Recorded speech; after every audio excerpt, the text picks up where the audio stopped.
Assalamualaikum warahmatullahi wabarakatuh. Bismillahirrahmanirrahim. Alhamdulillahirabbil alamin. Wa bihi nasta'in wa ala umuri dunya waddin. Wassalatu wassalamu ala asyrafil anbiya'i wal mursalin sayyidina wa maulana Muhammadin wa ala alihi wa sahbihi ajmain. Rabbi shrah li sadri wa yassir li amri wahlul 'uqdatam min lisani yafqahu qawli amma ba'du. Baik, perkuliahan kita hari ini kita buka bersama-sama dengan membaca lafaz basmalah. Bismillahirrahmanirrahim. Baik mahasiswa jurusan Hukum Keluarga Islam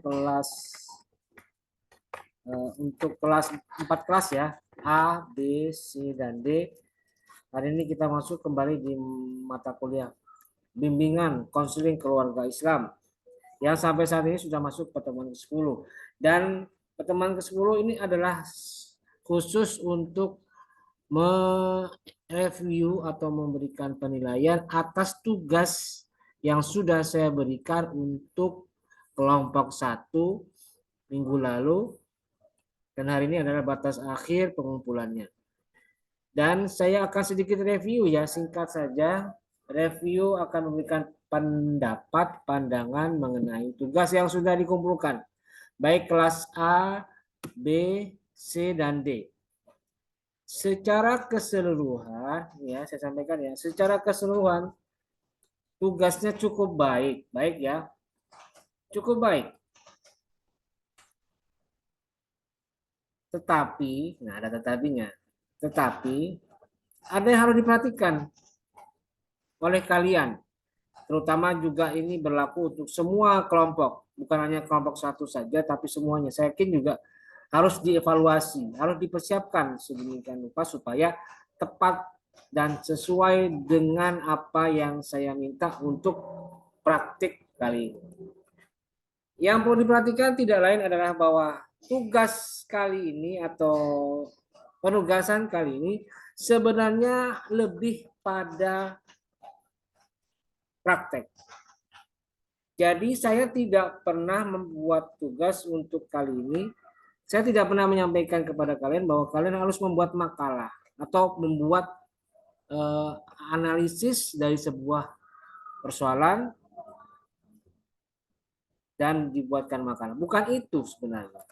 Makalah saya minta buat supaya menunjang kalian dalam melakukan praktek, bukan kunci utamanya. Sehingga agak sedikit berbeda ketika saya melihat tugas kelompok 1 di beberapa kelas ya, yang akhirnya seakan-akan sepertinya saya minta untuk membuat tugas dan membuat makalah dengan analisis kalian. Tidak sebenarnya. Tapi perlu saya sampaikan sekali lagi bahwa tugas untuk kali ini dan seterusnya sampai akhir semester itu adalah kalian praktek konseling. Ingat, praktek konseling. Bukan membuat analisis atas sebuah kasus.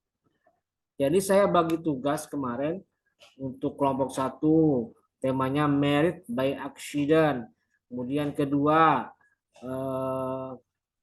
apa itu? Saya lupa ingat. KDRT kelompok 2 kalau nggak salah. Kemudian kelompok 3 itu tentang apa itu? Sebentar ya, saya buka sekarang aja ya. Saya buka aja dulu biar kelihatan, biar jelas. Oke, saya buka dulu bentar ya.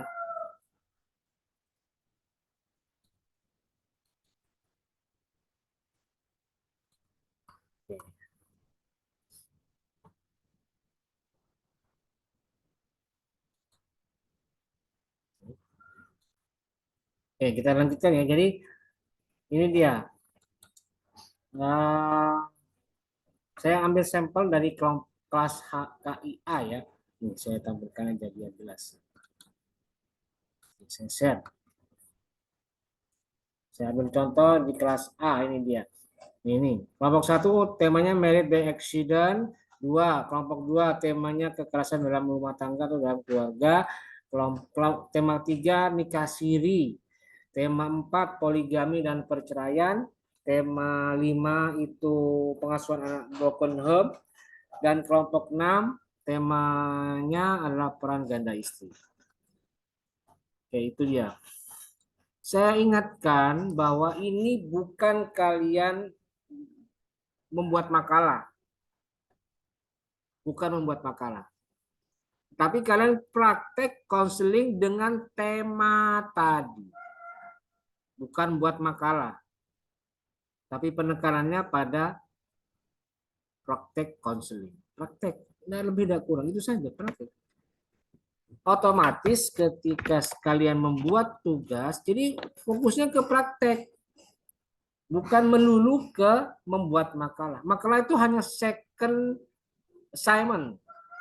Secondary assignment. Tugas sekunder. Bukan yang paling utama. Yang paling utama kalian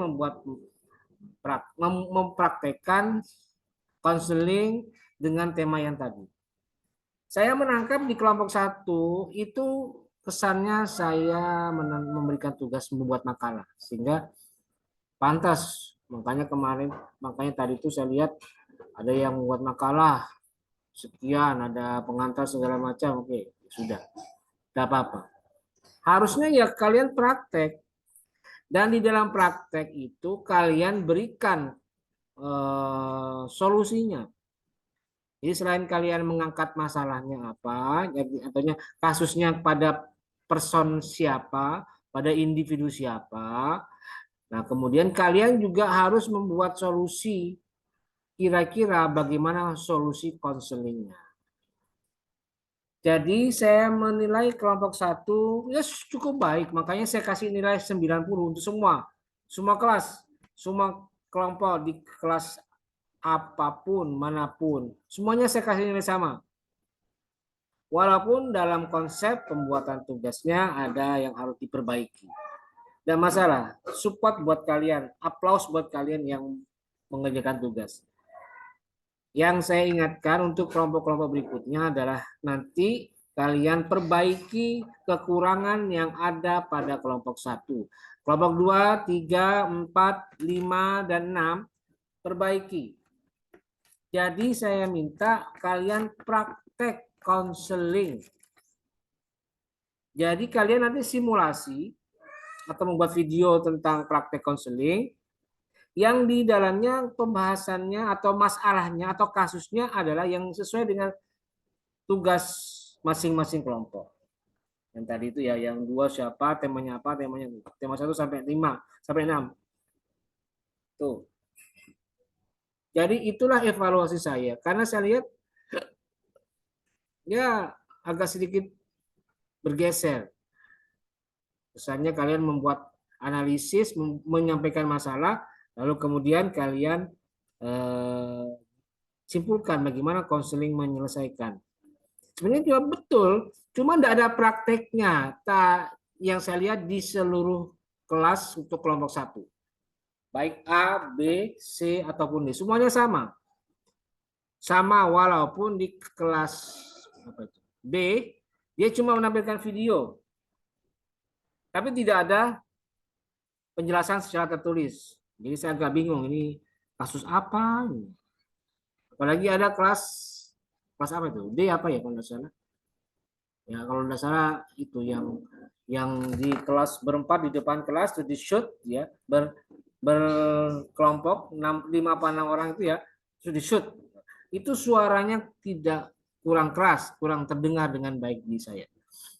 Untung saya pakai speaker yang bisa full volumenya, agak mendingan walaupun agak sedikit terbatas pendengaran saya. Jadi saya minta nanti kalian buatlah simulasi. Kan saya sudah pernah katakan di kelas, buatlah simulasi. Nah, supaya kalian paham bagaimana cara pembuatan simulasi, saya akan kasih contoh. 2 contoh yang bisa kalian tiru nanti ketika penugasan untuk yang berikutnya. Oke, saya akan contohkan ya. Ini ada 2 video yang saya bisa tampilkan untuk memberikan gambaran kira-kira tugas kalian bagaimana nanti. Oke, baik nih, tolong diperhatikan videonya. Perhatikan ya.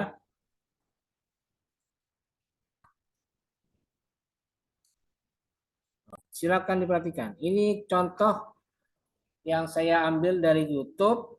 Ini contoh konseling, praktek konseling yang pernah dibuat mahasiswa di UIN Suskariau. Ini sebagai contoh dan saya sebutkan supaya bisa jadi model kalian. Oke, baik, perhatikan baik-baik.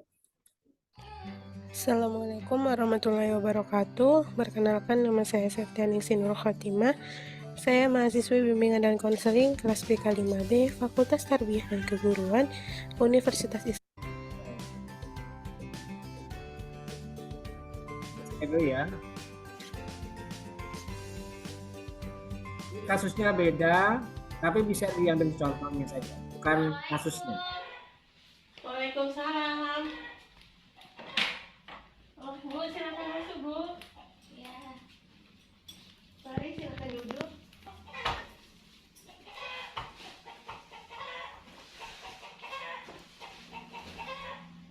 Oh, bentar ya, Bu. iya Bu.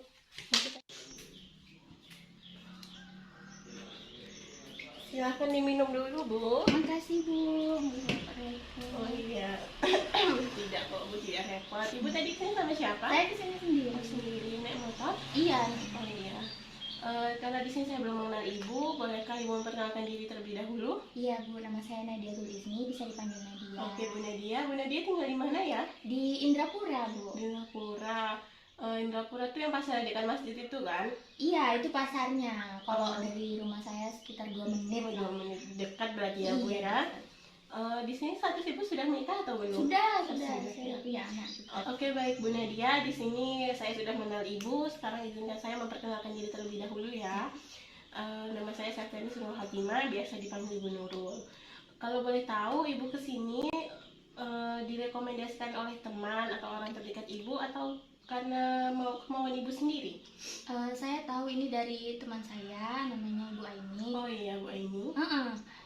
Dia cerita kepada saya minggu lalu dia habis konseling sama Iya. Ibu terkait masalah dia. Jadi berhubung saya juga punya masalah keluarga yang nggak bisa saya selesaikan sendiri, jadi saya ingin konsul kepada Ibu begitu. Oh iya. Sebelumnya apakah Ibu pernah mengikuti konseling? Belum. Oke, belum pernah ya. Jadi karena tadi Ibu mengatakan bahwa Ibu punya masalah. Oke, kita lanjutkan ya supaya lebih cepat. Ini contoh saja. Ada waktu weekend itu suami Ibu juga bekerja.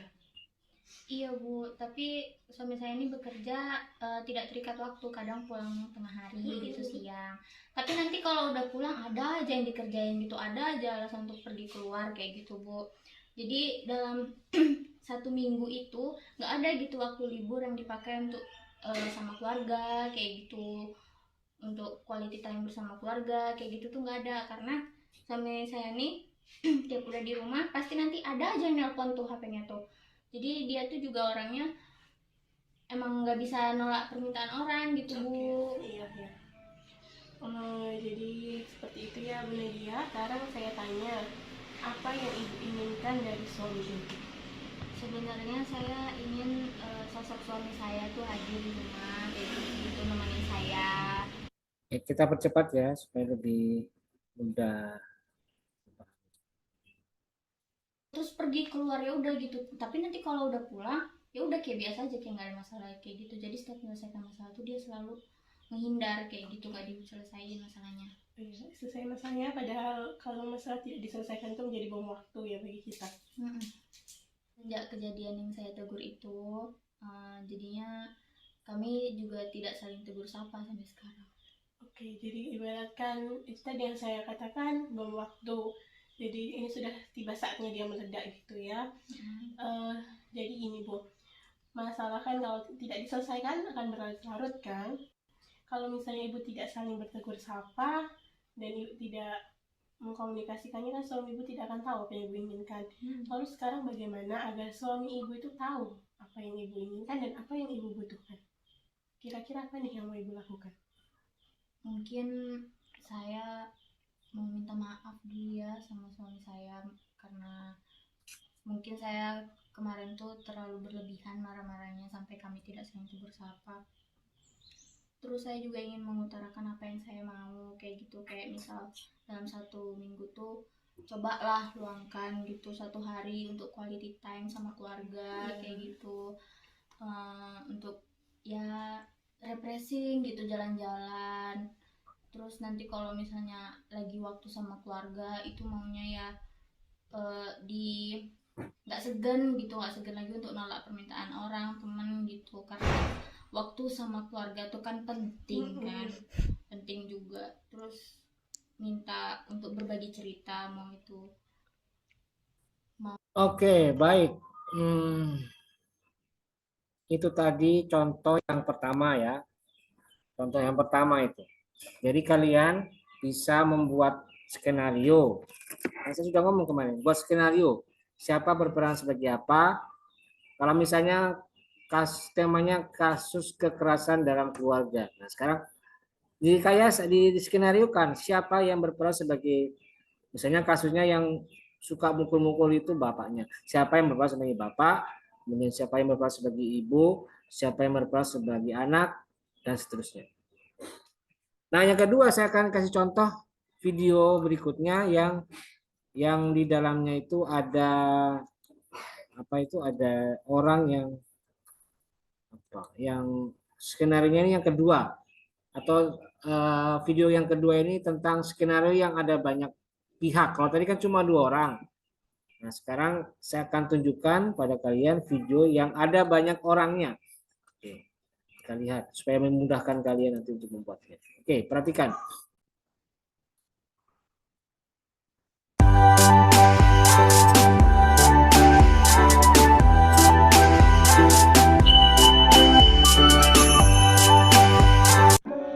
Assalamualaikum warahmatullahi wabarakatuh.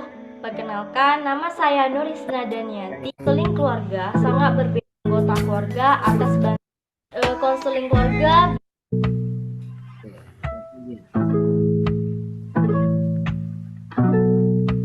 Cepat.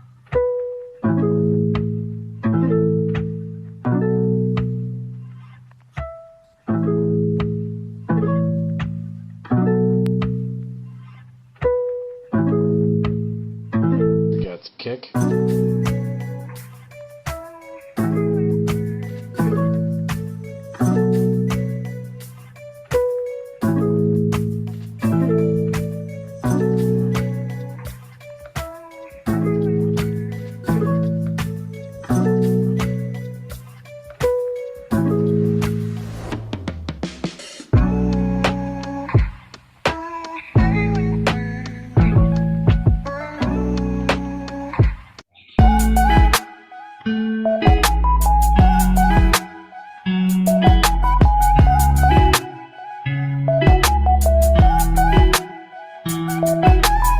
Assalamualaikum. Waalaikumsalam. Apakah betul ini rumahnya Nita, Bu? Iya, Bu. Ibu ini siapa ya? Saya ini guru BK, Bu, dari SMP sekolahnya Nita. Apakah ibu orang tuanya Nita? Bapaknya ada, Bu? Ada. Silakan masuk, Bu. Assalamualaikum. Salam. Duduk dulu ya, Bu. Iya, Bu. Ini Bapak. Baik.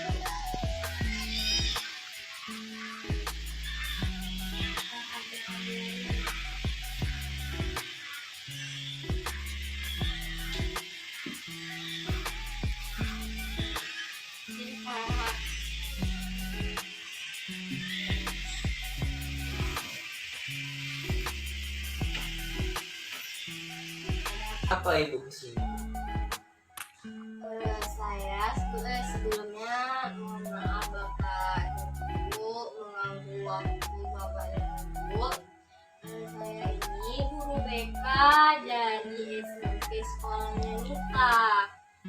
Sebelumnya saya apakah Nita sudah memberi surat kepada Bapak Ibu dari sekolah? Surat dari sekolah memberitahu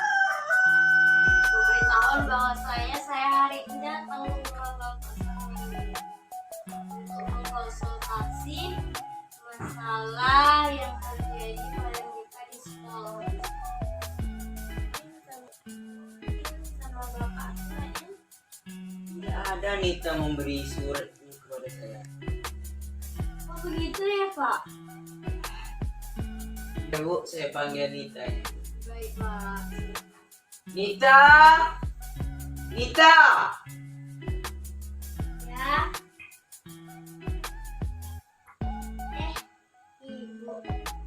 Kita tidak baik kita bisa salam dulu. Baik Kak. Apa kabar kamu sehat? Oke, kita lanjutkan ya, kita percepat. Baiklah. Di sini saya ingin memperjelaskan bahwa saya di sini bukan untuk menambah masalah lagi kepada ibu mama Pak. Orang tua saya Oke, saya kira cukup ya. Jadi ini contoh dari praktek konseling. Walaupun itu tadi yang video kedua itu tentang konseling yang dilakukan oleh guru BK ya. Tapi sebenarnya bisa jadi gambaran buat kita saat nanti kalian membuat video. Jadi tolong seperti itu ya bentuknya ya, bukan tadi presentasi, tapi praktek konseling. Jadi kalian buat drama, buat fragmen yang di situ ada peran, ada perilaku, ada perbuatan dari konseling keluarga. Nah, saya sudah bantu dengan ini temanya kelompok 1 sampai 6. Silakan kalian berbuat untuk mengerjakan tugas ini. Siapa yang berperan sebagai siapa, ini dengan siapa, dan seterusnya. Nah, yang penting adalah bukan cuma videonya, tapi kalian memberikan solusi atas kasus yang terjadi pada tema tertentu tadi. Memang di kelompok 1 tadi, sudah ada solusi yang diberikan. Saya akui itu bagus. Cuma kekurangannya adalah belum dipraktekkan. Jadi konselornya ngomong gimana? Bagaimana cara ngomong ke konselingnya? Konselor berbuat apa? Apa yang dilakukan konselor kepada konseling? Tidak ada di situ. Hanya sekedar konsep bahwa solusi konseling ketika menghadapi orang yang hamil di luar nikah begini. Cuma itu saja.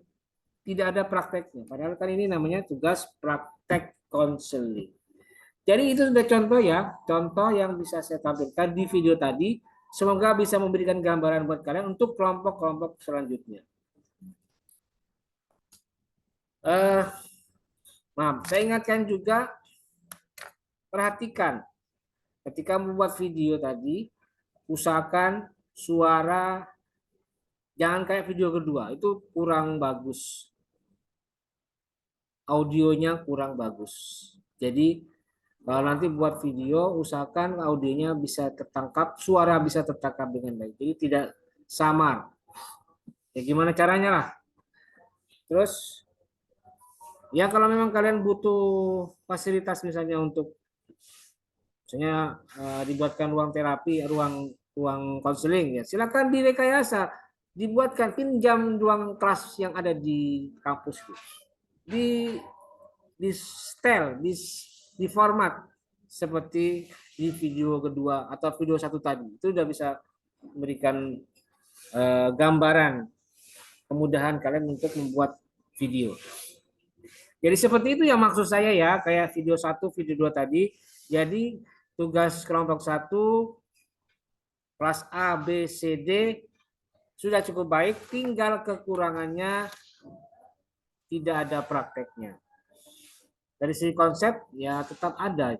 Memang saya minta kalian untuk menyiapkan tugas itu dengan konsepnya supaya bisa dipelajari. Supaya saya bisa pelajari, oh kasusnya begini-begini. Oh begini-begini yang terjadi di masyarakat. Saya mengajukan 2 kasus, saya minta kalian buat 2 kasus.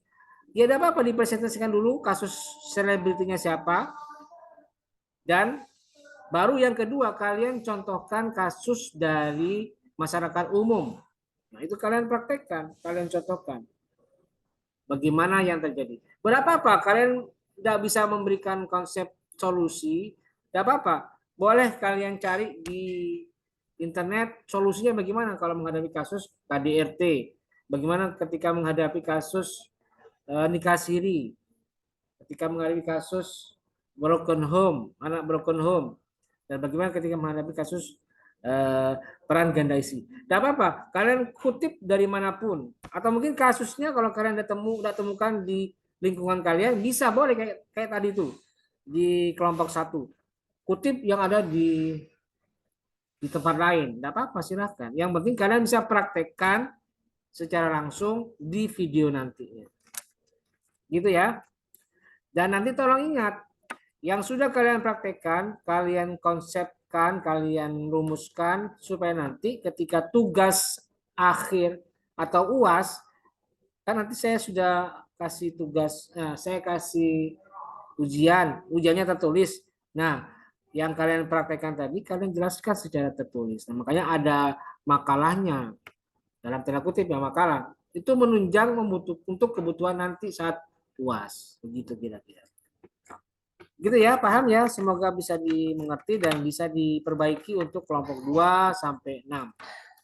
Saya kira itu evaluasi dari saya, semoga bisa kalian pahami dan tangkap dengan baik. Saya kira itu, terima kasih, dan mari kita akhiri dengan bersama-sama membaca lafaz hamdalah. Alhamdulillahirabbil alamin. Terima kasih, wallahul muwaffiq ila aqwamit thoriq. Wassalamualaikum warahmatullahi wabarakatuh.